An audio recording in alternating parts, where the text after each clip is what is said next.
Sub. While working on a different project, I got really annoyed with how badly Infantry Lasguns get suppressed by enemies. I've been running between the eyes, which helps a lot, but that means I only have one blessing slot to work with, so what's best? I'm building this for a gunsiker, so the only two blessings I really care about right now are Headhunter and Deadly Accurate. Headhunter gives me an escalating crit chance that eventually guarantees a crit every 6 shots, while Deadly Accurate boosts my crit damage by an impressive number on paper, but my gut instinct is to go for the consistency of Headhunter. So I want to see the numbers. It's time to collect some data. I'll start with my control. I'm using the Cantrell MG4, which is the blue mark that has the fastest rate of fire. Between the eyes is already on there, and I've added efficiency so that there's no crit chance buffs on the gun.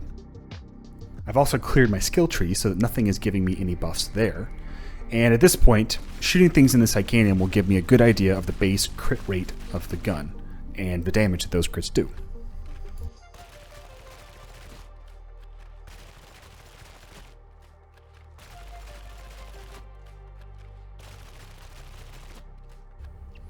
Now for the boring part. I'm going to watch that recording back and keep track of crits and non-crits for each shot. Yeah, it's inefficient, but I like basing my tests off of observations. Sometimes I'll find interactions or quirks of the game that I just didn't know about, or that change how I should test things in the future. Enjoy some gun ASMR.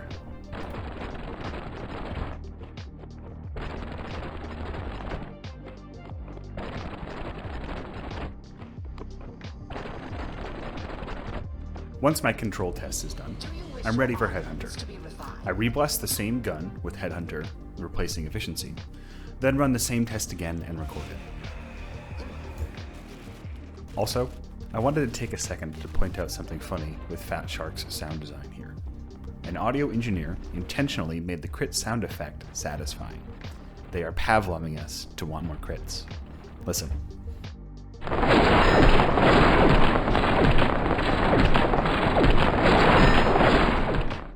Anyway, while you were listening to that distraction, I added more data to my spreadsheet. I've got 20 samples of both the control crit rate and Headhunter's crit rate. To convert my crit, non-crit data into numbers, I'll write a few formulas to figure out how many crits and how many total hits there were per test. For you Excel nerds, I'm using substitute and length to do this. I can then divide those row by row for a single test's crit rate, or sum the numbers up and then divide to get a crit rate for the entire data set.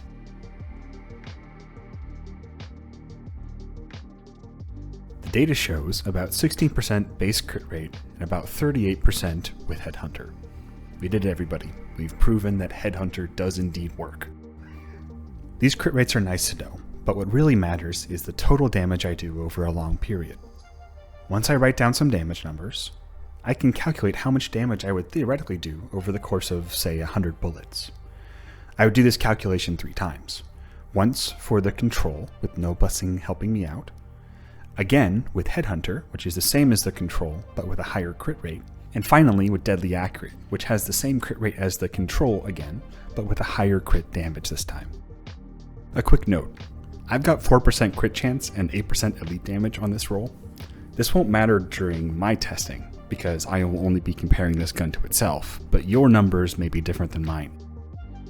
Starting with the Maniac armor type, I will need the headshot non-crit damage and headshot crit damage for this gun. Once I have those numbers, I can then take the control crit rate from my dataset, multiply it by an arbitrary number like 100, then calculate how much damage those 100 shots would have done.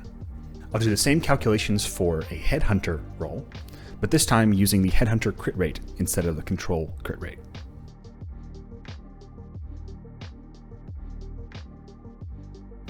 Now for a sanity check.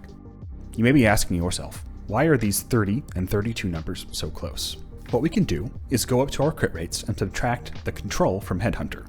This will give us 22.2, which is how much higher the Headhunter crit rate is over control. To find the percent increase of crit headshots over non-crit headshots, we just have to subtract the base over from crit and then divide it by the base again. This will give us 37% damage. In plain English, 22% of the time we will be doing 37% more damage. If we multiply these together, that will give us a nice clean number of how much higher headhunter damage will be over control damage. Final step in our little sanity check is just to multiply this round number by 30,000. What do we get? A number very close to 32,000. Did we arrive exactly on the right number? No, but we're very close, so I'm satisfied. For the third test, I will have to re-bless again to get deadly accurate on my roll. I've lost track of how many times I've done this, honestly, for different clips and takes, but it's got to be at least a half dozen times. All those mats for a 2-second clip of shooting a rager, but now I can run the third calculation.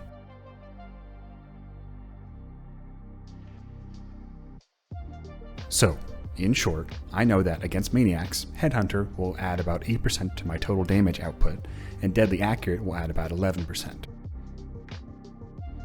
With just a bit more shooting, copying, and pasting, I can repeat the same calculations for each damage type.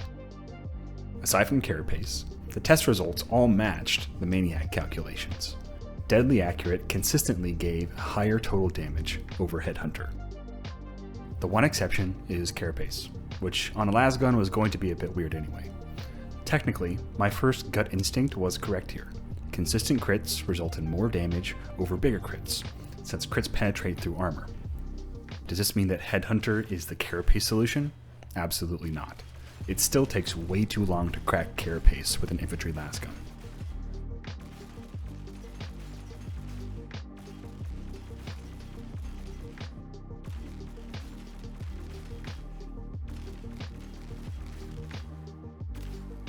If you want to know more about how dark tide damage calculations work, I highly suggest JSAT's video on the topic. So, what now? Well, I'll probably keep using headhunter in this specific lasgun. I would rather get a modest but consistent damage boost over juicy crits at only 16% chance. Maybe that's just my shit taste, but what's new? The big takeaway from this testing exercise, though, is the other ideas it has given me. What about the finesse bonus from Disrupt Destiny? Does that change how these calculations go? What happens when I get a crit chance and a damage boost during Scryer's Gaze? Could I just live with the suppression and just use both blessings? Could I just build the bubble and not be suppressed at all? Shit. Well, anyway, this is my thought process, laid out and edited for your enjoyment. Hopefully you vibed for a bit, but who knows? Maybe now you've got an idea for what you should test. I plan on doing more videos like this in the future, but only as I find interesting problems to solve. I do have some ideas for Psyker playstyles, but nothing solid yet. Until then, have a good one.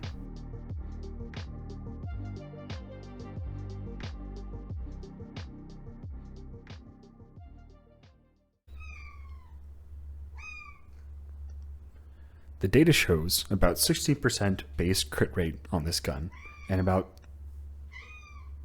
Excuse you.